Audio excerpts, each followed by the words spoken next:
Assalamualaikum warahmatullahi wabarakatuh. Pertama-tama, izinkanlah saya untuk memperkenalkan diri saya.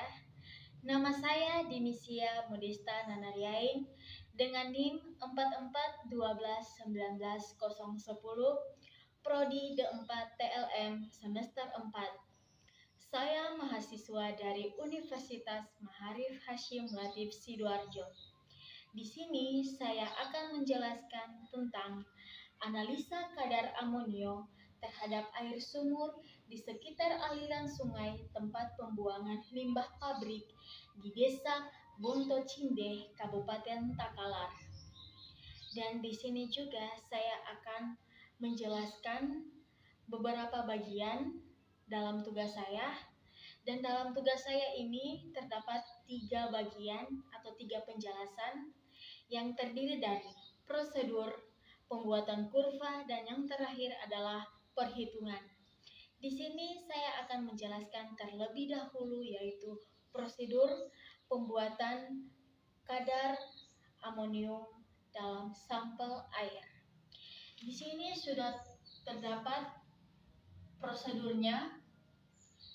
Di sini ada 6 prosedur yang saya buat atau yang saya tuliskan. Prosedur yang pertama adalah alat. Alat yang digunakan adalah spektrofotometer UV visible, alat destilasi, pipet volume 50 ml dan 100 ml, pipet ukur Erlenmeyer 250 ml, kuvet, botol reaksi, timbangan, labu takar 1 liter, labu ala 1 liter, beker gelas, dan pH meter. Di sini juga terdapat bahannya. Bahan yang pertama adalah larutan Nestlar, yang kedua Aquades, yang ketiga asam borat 2%, yang keempat larutan penyangga borat, dan yang terakhir NaOH 6. Dan yang ketiga, prosedur yang ketiga adalah dipipet 50 ml masing-masing sampel ke dalam Erlenmeyer 250 ml, kemudian ditambahkan 1 ml larutan Nestler ke dalam masing-masing Erlenmeyer yang telah berisi sampel. Prosedur yang keempat, didiamkan selama 10 menit dan dimasukkan ke dalam kuvet pada alat spektrofotometer. Dan prosedur yang kelima, diukur kadar amonia sampel pada spektrofotometer UV visible pada panjang gelombang 425 mm. Dan prosedur yang terakhir adalah mencatat hasil dan penghitungannya. Ini saya sudah selesai menjelaskan prosedur atau bagian yang pertama. Di sini saya akan menjelaskan bagian yang kedua adalah pembuatan kurva kalibrasi untuk penentuan kadar amonium dalam sampel air. Dan sekarang saya akan masuk pada bagian yang kedua adalah pembuatan kurva kalibrasi. Di sini saya sudah menuliskan pembuatan kurvanya.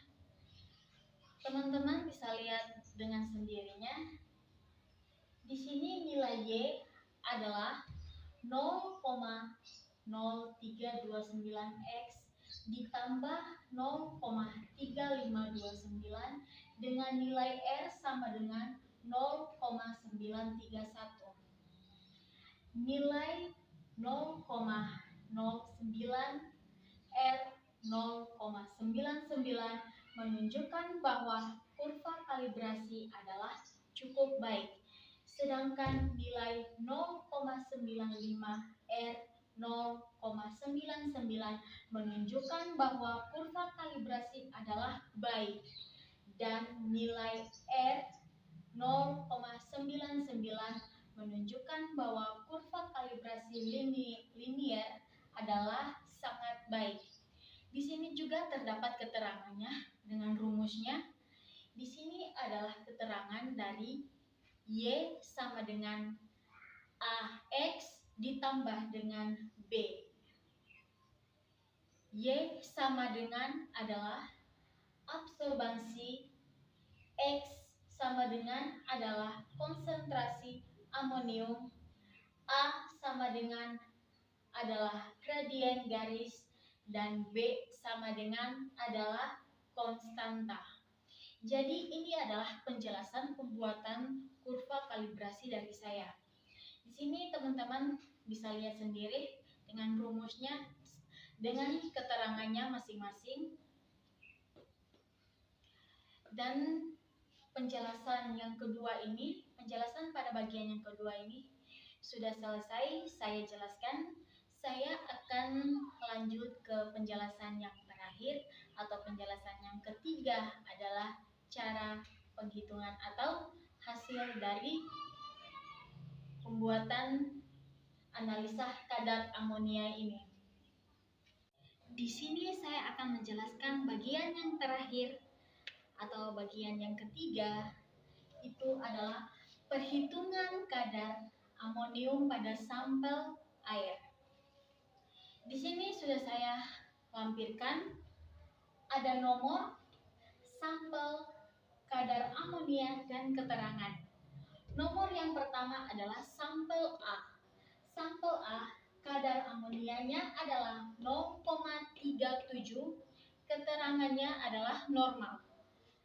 Nomor 2, sampel B, kadar amonianya adalah 0,57, keterangannya adalah tidak normal. Nomor 3, sampel C, kadar amonianya adalah 0,05, keterangannya adalah normal. Sedangkan nomor yang terakhir, nomor 4, sampel D, kadar amonianya adalah 0,78, keterangannya tidak normal. Jadi di perhitungan kadar amonia ini ada nomor 1 sampai dengan nomor 4, sampel A sampai dengan sampel D itu ada yang normal dan ada juga yang tidak normal. Contohnya sampel A. Sampel A adalah normal, sedangkan sampel B tidak normal.